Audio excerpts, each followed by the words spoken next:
Okay, here we are. I'm going to show you a tree I selected last year and see how that sets up. Now you can see over my shoulder, we've got some food plots out here in our little field. Also, further that way, we have the neighbor's crop field, which is soybeans this year, which should be a good draw for deer. Um, this spot has pretty good access. I come right off a 2-track over here. I walk through the grass to get to this point, and here we are. So you just walk into these, they're planted pines, they're planted in rows. That makes for nice trails in between. See, we have some autumn olive here, which kind of blocks us from the deer trail, which runs right here where I was just standing, over to our food plots. So this provides some cover. And I come back about 5 yards, and we had 2 beautiful pine trees right here.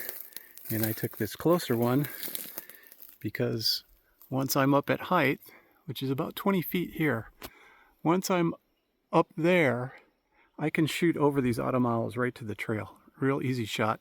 I also have a shot back here. There is a trail we just came in on, a deer trail that runs right through here. I can shoot back this way as well. So sets up pretty good for deer. Sets up good on a north wind, sets up good on an east wind. That's just about it. And let me talk about the tree. The tree is alive, as you saw looking up. It had only a few little branches like this one sticking out, little stubs, and I trimmed those off with a saw. This is private property, and I'm one of the owners, so I give myself permission to do that. Make sure you get permission if you're on private property. You really shouldn't cut limbs off if you're on public land. Check your regulations about that. I cleaned up around the base of the tree. You don't want anything down here you can fall on, big branches, rocks, things like that. But really what I'm thinking about is I'm going to place my bow on the ground right here, kind of the opposite side of the tree from where my stand will be here as I climb. And then on this side of the tree, I'm going to have my backpack. So I'll have a haul line for each of those things connected to my belt as I climb up. I want to make sure I have a clear path. So I want to make sure my tree isn't dead. I want to make sure it's not really smooth barked. It's not. I don't want a shaggy bark that's going to give me superficial grip and then the bark breaks off and you fall out of the tree. This works out really well. It's a red pine. Easy to climb around here. And that's the basics of how I picked this tree. So we'll show you how to climb on this tree. It was pretty easy. I'll be narrating due to some background noises. So here we're back at our selected tree that we've cleaned around, and I've attached my climber per the manufacturer's instructions. Now you can see here that I've adjusted the platform on the bottom there at an angle, so the front end is tipped up 6 or 8 inches from the back of the tree. And the reason you do that is because as you climb up, the tree narrows, it gets smaller in diameter. And so the platform will tend to level out as you go out. So if you start at level, you'll wind up way below level when you get at hunting height. So you adjust this starting angle. When you get to hunting height, if you're angled up, it's very uncomfortable on your ankles, and angled down is unsafe. So I adjusted the seat portion here with the same angle, but it's less critical because you can put your weight on the platform and make whatever adjustments you want to the seat platform. It's perfectly fine. But the foot platform cannot be safely adjusted while you're on it. So you can also see behind me that I've attached my tree rope with prusik knot to the tree at about head height when I'm standing in the stand. There it is. And I'm wearing my safety harness with its attached tether and of course the carabiner. So the next step will be I'll climb up onto the stand. I'll attach my carabiner to this prusik knot. So I'm attached all the way up and then again all the way back down. And I'll start climbing. And for every 1 to 2 strides that I make up the tree, I will move that tree rope up to take slack out of it to be more safe. And I'll keep that rope out from under my neck for the same reason. Once I'm at hunting height, I'll secure the seat using a utility strap that I've got here in my pocket. Then I'll pull my gear up with a haul line, and I have two of them, one for my bow, one for my pack. Still narrating because we got overflown by a plane. But as you can see, I've attached my orange haul lines, one for my pack in the front and one for my bow in the back. Climbing into the stand, climbing over the seat portion, lifting it up. This is a stand-up sit-down climber, so it has a bar to sit on. I've got to attach this tether. It connects the foot platform to the seat platform. In case the foot platform were to run away from you down the tree while you're climbing, you wouldn't want it to go very far. So you set this platform to the length of your stride. Okay, I'm ready to start climbing. I just have to hook my tether into the tree rope using the prusik knot.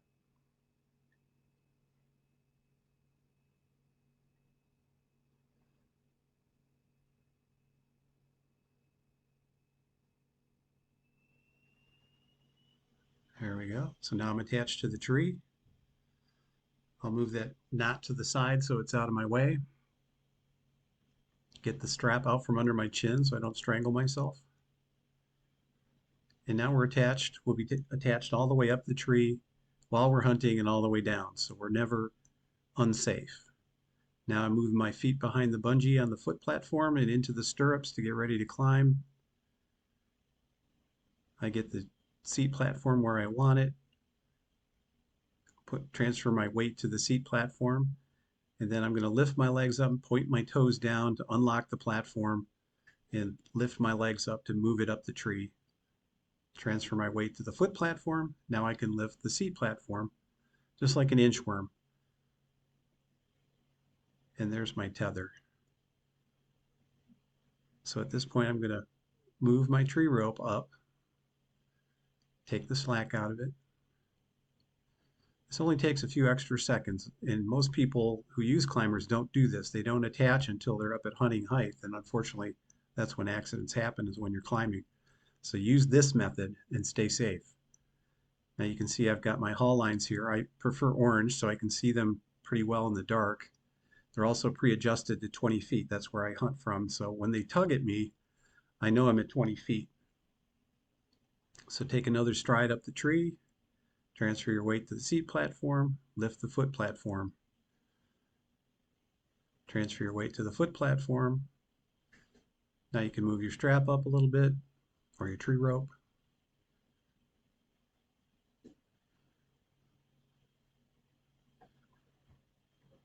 And then move your seat platform. Put your weight on the seat platform and move the foot platform again, lifting your legs, pointing your toes down. With practice, you can do this pretty quietly. Take another stride up. Usually I can get 2 strides in before I have to move the tree rope. And the foot platform comes up. And this is just like shampoo. Lather, rinse, repeat until you get up to your hunting height.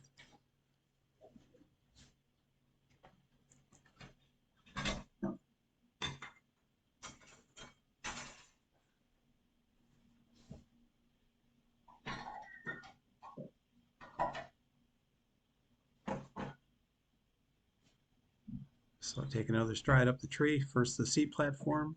Put your weight on the seat.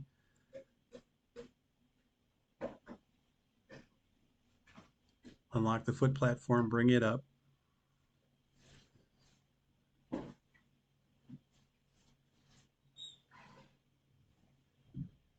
Stand up to transfer your weight to the foot platform. Now at this point, I'm only about halfway up to where I want to be, but if I go any higher, I'll be out of the frame, so this is good enough. So at this time, I would take the tree strap out of my pocket, or the utility strap, and that's to attach the seat platform to the tree. If you don't do this, you risk lifting up on the front of the stand like that, and the seat platform could potentially fall down, which probably isn't that unsafe, but it makes a lot of noise, so you don't want to do that. So by putting this strap on here, it keeps that from happening. And I'm adjusting the seat, the bottom of the seat, to be about knee high, which I find is most comfortable. So I'll put this tree strap through a yoke, a V shape in the back of the stand and around the tree. And it has a metal buckle, so I put that metal buckle off to my right side so I don't have the risk of it making noise against the aluminum climber.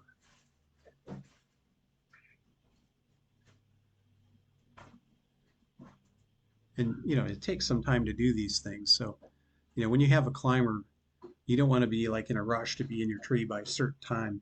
You want to start climbing the tree. Give yourself a good 20-30 minutes before hunting, before the hours you want to start hunting. So like if you came out in the morning, uh, I would try to be there a good hour before light. Give yourself time to do all these things, and you'll do them slower in the dark. Now I'm adjusting my seat back, putting it up. It's got a little bungee that attaches to the tree. Get it adjusted. All right, now I can start bringing my gear into the tree stand. So I'm pulling up on my haul line for the pack. Again, these are pre-adjusted to 20 feet, so I've got a lot of slack here. I'm not at 20 feet. Pull my pack up, and it contains some other things I'm going to need, like a bow holder, uh, a strap with hooks on it so I can hang my pack and my quiver on the tree.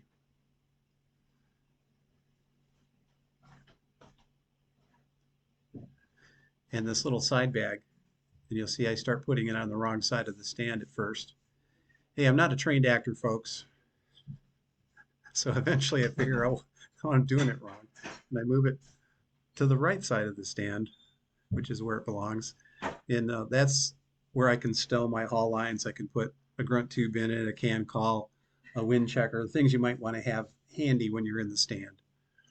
It just snaps on to the side rail.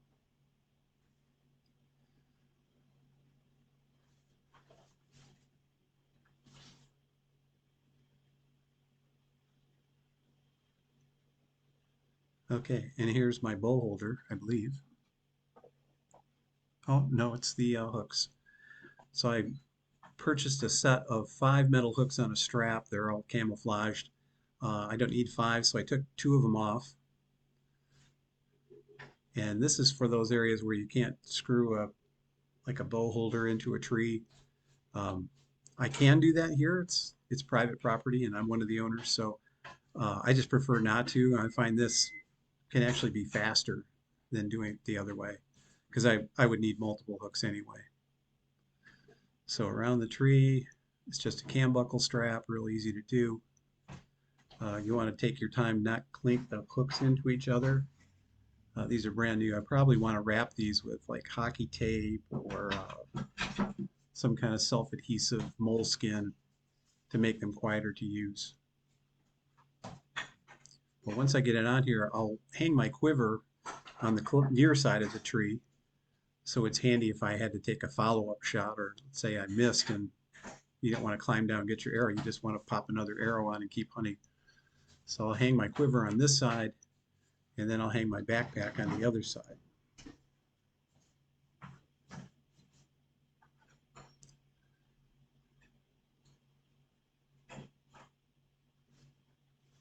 I think I got it about tight now.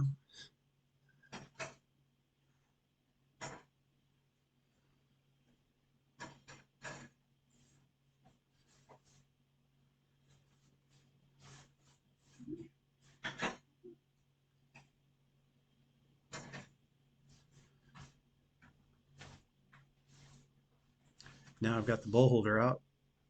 This stand nests so tightly when you're packing it in that you can't have the bow holder on it at that time. So you have to put it on when you get up there.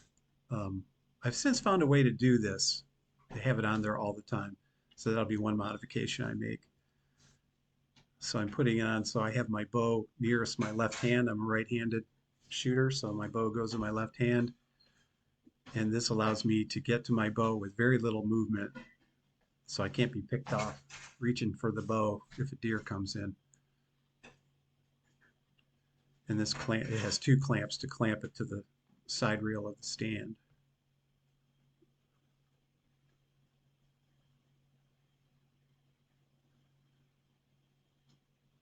So if I can find a way to get the bow holder onto the stand fairly permanently, even when it's packed. That'll save a lot of time and, of course, a lot of noise setting it up. There is actually a YouTube video out there that shows how to do this.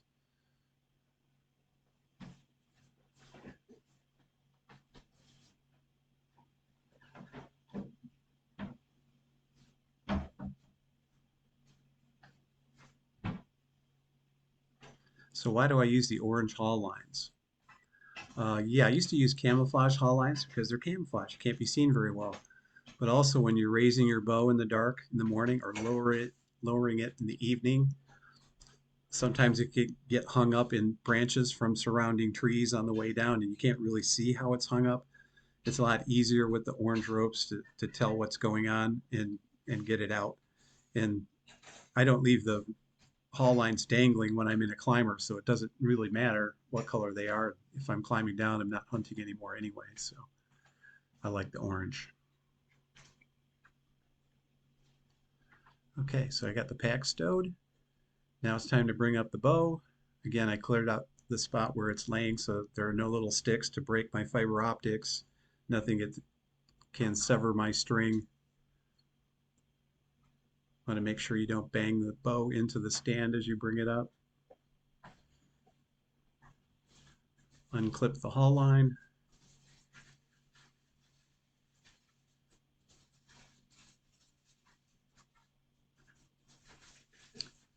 Remove the quiver.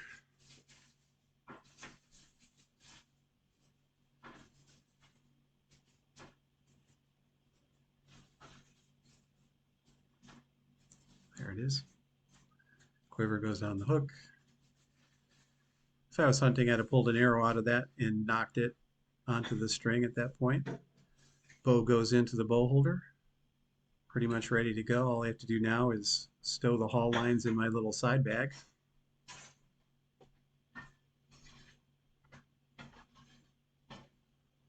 Which I'm doing. Got your feet out of the stirrups, turn around, and you're hunting. So to come down, you basically just reverse the entire process. And you stay attached all the way down. And I think I'll do that portion in fast motion.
Okay, now that I'm all the way down, I can take my feet out of the stirrups,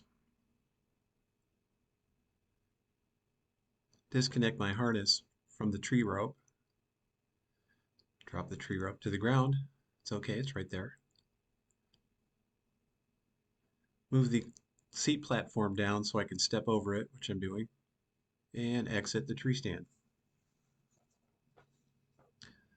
When you first get a climber, find a tree to practice on. This climber requires a tree 8 to 18 inches in diameter. 8 inches is about fingertip to fingertip right there. 18 inches is fingertip to elbow on me. Bigger than 18 inches, your tree stand won't fit. Smaller than 8 inches is unsafe. Once you found the tree, practice. Take a stride up the tree. Take a stride back down. Take 2 strides up, take 2 strides down. Practice climbing quietly. Get familiar with this stuff. Another feature of climbing stands, I'm expecting deer to come down this trail, but they're using a trail behind me. I can actually climb around the tree, something you can't do with any other tree stand. Well, thanks for watching, and be safe out there.